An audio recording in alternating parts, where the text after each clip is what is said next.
محبت رہے. حسب اور نسب یہ پہچان ہوتی ہے. حضرت آدم کے دو بیٹے حابیل اور قابیل. قابیل نے حابیل کو قتل کر دیا. اس میں اگر آپ کو ناموں کی پہچان نہ ہو سکے کہ ان میں سے قاتل کون ہے اور مقتول کون ہے، ہمیشہ یاد رکھیے گا قاتل والی کاف جس کے نام پہ ہے وہ قاتل ہے قابیل. اس نے حابیل کو قتل کر دیا. پھر خدا نے آدم کو دو بیٹے دیے، ایک کا نام شیس، ایک کا نام یافس. شیس اور یافس سے حضرت آدم کی نسل چلی. ان کے لیے اللہ نے جنت سے دو حوریں اتاری، ایک کا نام نزلہ، ایک کا نام منزلہ. شیس اور یافس کی نسل دنیا میں قائم ہو گئی. شیس کو اللہ نے 12 بیٹے دیے اور یافس کو اللہ نے 12 بیٹیاں دی. ان دونوں کی خاندانوں کی آپس میں شادیاں ہونی شروع ہو گئی اور نسل انسانی پھیلنا شروع ہو گئی. شیس اور یافس سے نسل انسانی چلی. پھر یافس کی نسل سے خدا نے آگے انبیاء کا سلسلہ شروع کیا. یافس کا ایک بیٹا نبی بنایا جسے انوش کہا گیا. انوش کے ایک بیٹے کو نبی بنایا جسے کنان کہا گیا. کنان کا بیٹا نبی ہوا جسے مہلائیل کہا گیا. مہلائیل کا بیٹا نبی ہوا جسے الق کہا گیا. الق کا بیٹا نبی ہوا جسے یرد کہا گیا. یرد کا بیٹا نبی ہوا جسے اخنوق کہا گیا. اخنوق کو ادریس کہتے ہیں. یہ جناب ادریس اس دنیا میں پہلا انسان ہے جس نے تہذیب انسانیت کا آغاز کیا. جناب ادریس کی زندگی، جناب ادریس کے بارے میں مکمل مجلس پڑھی جا سکتی، لیکن میں بڑی جلدی گزرنا چاہتا ہوں. جناب ادریس وہ ہے سب سے پہلے یہ جو زراعت ہے، یہ جو آپ آج کھیتی باڑی کرتے ہیں، یہ سب سے پہلے جناب ادریس نے شروع کی. گنتی سب سے پہلے ادریس نے ایجاد کی. ستاروں کا علم سب سے پہلے زمین پہ جناب ادریس نے پہنچایا. سب سے زیادہ مشہور یہ ہے کہ جو انسان کپڑے پہنتا ہے اسے کپڑے پہننے کا سلیقہ ادریس نے سکھایا. ادریس نام پڑا تھا درس دینے کی وجہ سے. استاد کہلائے انبیاء کے، لہذا انہیں ادریس کہا گیا. کپڑے سینے کا ہنر انہیں اللہ نے عطا کیا. پھر جب انہیں کپڑے سینے کا طریقہ آ گیا، خدا نے کہا تجھے کپڑے سینے کا طریقہ آ گیا، اب میں تجھے جنت میں بٹھا لیتا ہوں کیونکہ مجھے جنت کے مالکوں کا لباس چاہیے. جناب ادریس کو خدا نے، اور جناب ادریس وہ اللہ کا نبی ہے جو زندہ ہے اور جنت میں ہے. عیسیٰ زندہ ہے لیکن جنت میں نہیں. عیسیٰ چوتھے آسمان پہ، ادریس زندہ ہے لیکن جنت میں. اس لیے یہ کام پہلے کر چکا ہے جس کے بعد جنت میں جانا تھا. یہ وہ کپڑے سی چکا ہے. عیسیٰ کا بھی کام باقی ہے کیونکہ 12ویں کا بھی ظہور نہیں ہوا. لہذا جناب ادریس سے توجہ مکمل سرکار، جناب ادریس سے تہذیب انسانیت کا پھر آگے سے آغاز ہو گیا. جناب ادریس کا ایک پوتا جس کو نام لمک بھی کہتے ہیں، لامک بھی کہتے ہیں، ان کا ایک بیٹا ہوا جس کو کہتے ہیں یشغر. یشغر کیونکہ عبرانی زبان کا لفظ ہے، اسے عربی میں عبد الغفار بھی کہا گیا، عبد الشکور بھی کہا گیا، عبد الاعلی بھی کہا گیا. یہ 3 نام تاریخ میں عرب کے ذریعے لکھے، لیکن نام ان کا پڑ گیا نوح. نوحہ پڑھنے کی وجہ سے قوم ظلم کرتی تھی، نوح نوحہ پڑھتا تھا. قوم پتھر مارتی تھی، نوح نوحہ پڑھتا تھا. لوہے پڑھنا نبیوں کی سنت ہے، پتھر مارنا کافروں کی عادت. نوجوان آج کی مجلس کو مکمل توجہ فرمائیے. جناب نوح نے سلسلہ تبلیغ کا آغاز کر دیا. 950 سال یہ اللہ کا نبی تبلیغ کرتا رہا. 950 سال. بندے کتنے مسلمان ہوئے؟ 80. 950 سال تبلیغ، 80 بندے مسلمان. 950 سال کے بعد جناب نوح نے کہا میرے اللہ بس تھک گیا ہوں. 950 سال کوئی تھوڑا عرصہ نہیں ہوتا. عذاب بھیج ان پہ. نوح نے عذاب مانگا، یہ جبریل آیا. جبریل نے ہاتھ میں کھجوریں رکھ دی. اسے کہا اللہ کہہ رہا کھجوریں کھا اور گٹھلیاں دفنا.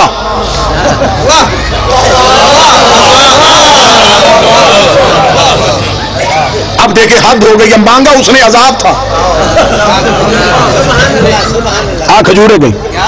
نوح نے کہا میں 950 سال کے بعد اگر مانگا ہی مانگا تو اس نے کھجوریں کیوں بھیج دی؟ جبریل نے کہا خدا کہہ رہا ہے کہ کھجوریں کھا اور اس کی گٹھلیاں زمین میں دفنا. ان سے کھجور کا درخت پیدا ہوگا. جب وہ کھجور کا درخت پیدا ہو جائے اس کھجور کے درخت کے لکڑیاں اتارنا، اس لکڑی کے پھٹے بنانا، ان پھٹوں سے پھر ایک کشتی بنانا.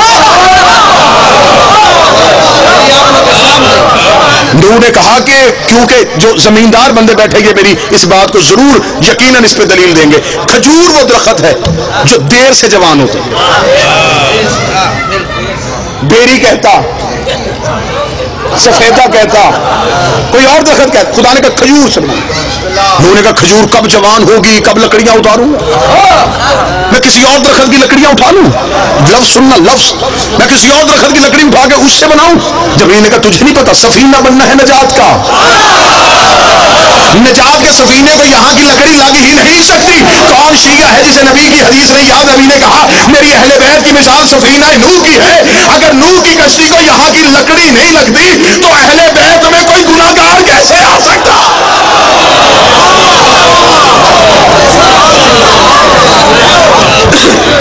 जनाब नूह ने, मैं खैर पूरा वाकया मैं एक सारे किस्से छोड़ रहा हूं। जनाब नूह ने सफीना तैयार कर लिया। सफीना तैयार करके जनाब नूह ने बिठाया सबको, जो 80 लोग थे उन्हें बिठा लिया। बेटा छोड़ के चला गया कनान, डूब गया। बीवी गर्क थी, नबी की बीवी मारी गई। था नबी का बेटा, गर्क हो गया। जोड़े जोड़े बिठाने शुरू कर दिए। जानवरों की हर नस्ल, क्योंकि दोबारा पूरी दुनिया ने गर्क होना था, नई दुनिया आबाद करनी थी, लिहाजा हर मखलूक का जोड़ा चाहिए था। नबी ने बुलाया सारी मखलूकात में से 80 इंसान आ गए और हर एक जानवर का जोड़ा जोड़ा आना शुरू हुआ। हत्ता के खंजीर जो है ये भी नूह की कश्ती की तरफ दौड़ा। इसकी माता ने इससे पूछा कहां जा रहा है? इसने कहा तुझे नहीं पता नबी बुला रहा है। अगर ना गए तो कल को दुनिया कहेगी जी सूर थे नहीं आए।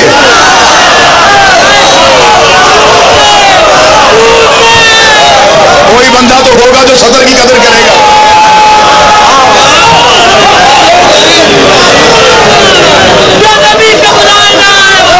कल को दुनिया कहेगी, राय नजम साहब कल को दुनिया कहेगी खंजीर थे नबी बुलाता रहा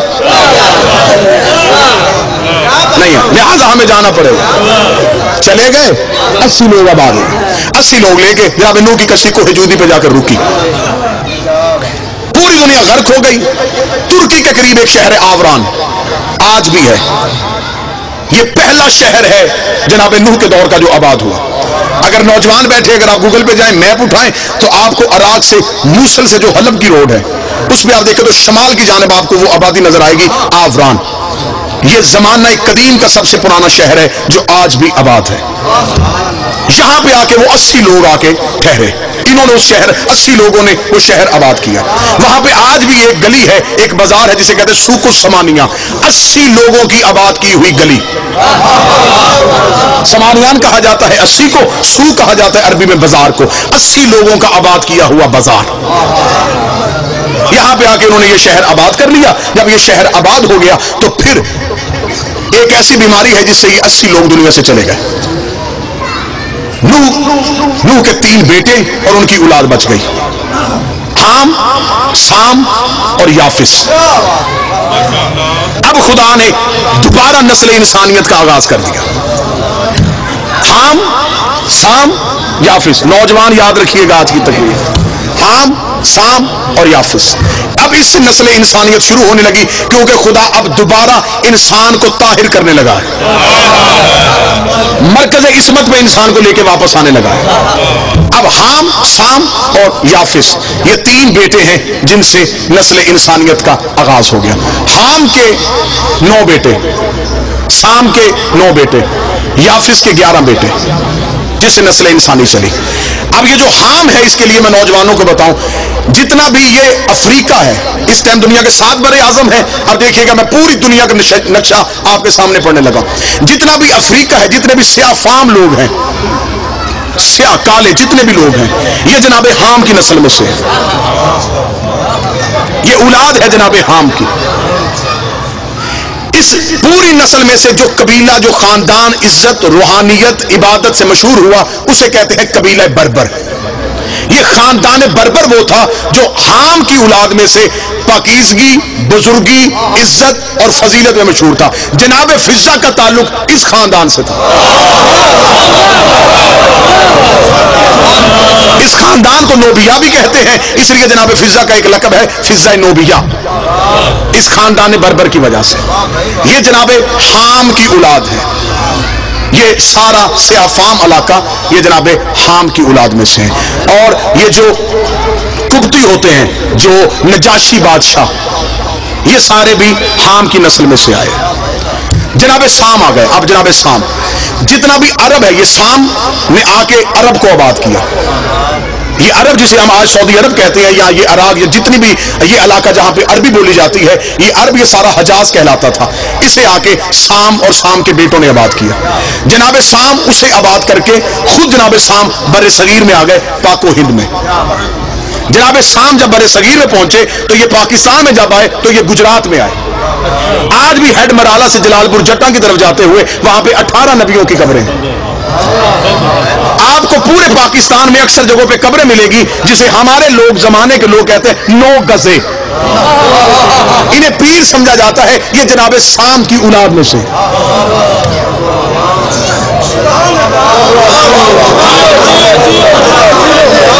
बल्कि तारीख कहती है कि खुद जनाब शाम की कब्र भी जो है वो गुजरात में। जनाब शाम बर सगीर में आके आबाद हो गए। अब जनाब शाम की 2 तरह की नस्लें चली, एक ने अरब आबाद किया, एक ने ये हिंदुस्तान को आबाद किया।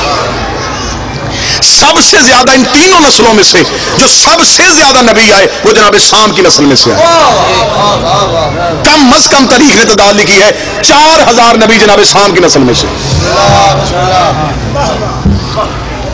हमारे रसूल का ताल्लुक जनाब शाम की नस्ल में से। जनाब शाम, अब आपको जहन में मैं बड़ा कोशिश कर रहा हूं, बड़ा खूबसूरत करके आपके सामने बयान। जनाब आम की नस्ल काले, कबीला मशहूर बर्बर।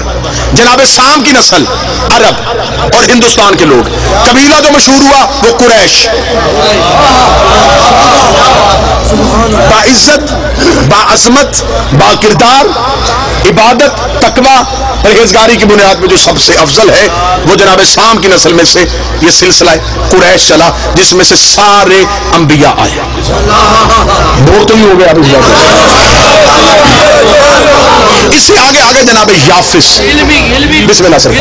इससे आगे आगे जनाब याफिस। जनाब याफिस ने आके जितना भी हमारा यूरोप है, आज़रबाईजान, तुर्कमानिस्तान, इटली, यूरोप, इस सारे को आके जनाब याफिस के बेटों ने आबाद किया। यहां पे सिलसिला चला जनाब याफिस का। जितने भी कैसर थे, एक बात हमेशा याद रखिएगा, अक्सर हमारे लोग एक बहुत बड़ी गलतफहमी में है और 98% लोग उस गलतफहमी में, वो समझते हैं कि फरौन नाम था।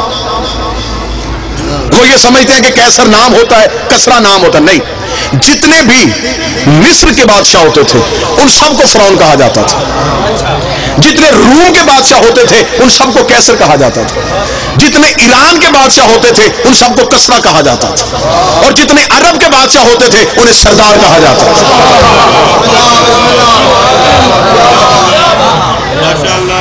फिर एक चौथी नस्ल चली। इन तीनों नस्लों के इम्तिजाज से एक चौथी नस्ल कायम हुई जिसे आर्या कहा जाता है।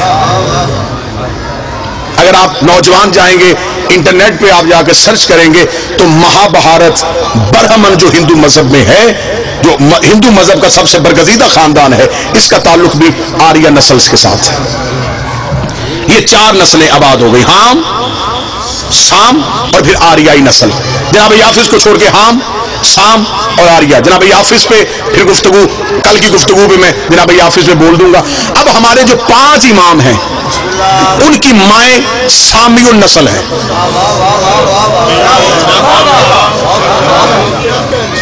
पीर ऐसा होना चाहिए जिसकी मां का भी शजरा पढ़ो तो शर्मिंदगी ना हो। इमाम होना ऐसा चाहिए, माएँ भी पाक हों, बाप भी पाक हों। जब नबियों की माए ज़हरा का मुकाबला नहीं कर सकती तो बेऔलाद माए ज़हरा का मुकाबला कैसे करें? सामियुल नस्ल। अब मैं आपके सामने पढ़ देता हूं। जनाब शाम का कबीला, कबीला बर्बर। जनाब हाम का, जनाब शाम कबीला कुरैश। जनाब शाम के कबीले में से जो हमारे 5 आइमा की वालदाएं उम्महात हैं, माए हैं मुकद्दस, उनमें से पहली माँ मौला अमीर अल मोमिनीन की वालदा जनाब फातिमा बिनत असद, अल्लाहुम्मा सल्ली अला मुहम्मद व आले मुहम्मद। असद की बेटी, नस्ल शाम की। मौला इमाम हसन और इमाम हुसैन की वालदा जनाब सैयदा शहजादी कौनैन, नस्ल शाम में से 3 इमाम हो गए जी। 5वें इमाम इमाम मोहम्मद बाकर अलैहिस्सलाम, इनकी वालदा है फातिमा बिनते हसन, इमाम हसन की बेटी फातिमा, इनका ताल्लुक भी जनाब शाम की नस्ल में से। ठीक हो गया। चौथे इमाम जो है, चौथे इमाम इनकी वालदा शहरबानो, शहरबानो का ताल्लुक आर्य नस्ल के साथ है, ईरानी नस्ल के साथ। ये जितनी भी पाक बीबियां जिनके मैं नाम ले रहा हूं, ये सारी अपने अपने दौर की शहजादियां हैं।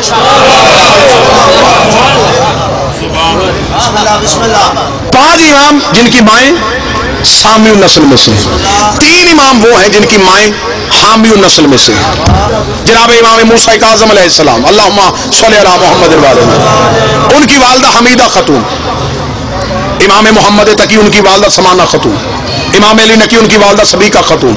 ये तीन माएँ वो हैं जिनका ताल्लुक जो है वो हामी नस्ल के साथ है।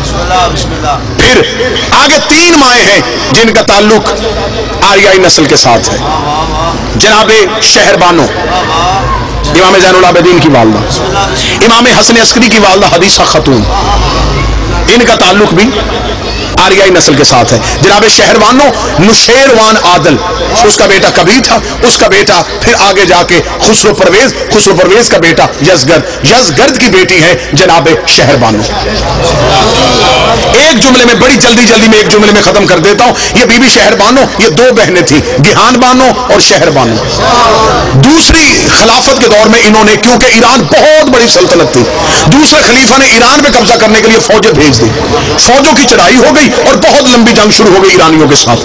वहां पे तीसरी खिलाफत का दौर खत्म हो रहा था जब ये जंग जीत के वहां से कैदियों को कैद करके पहुंचे।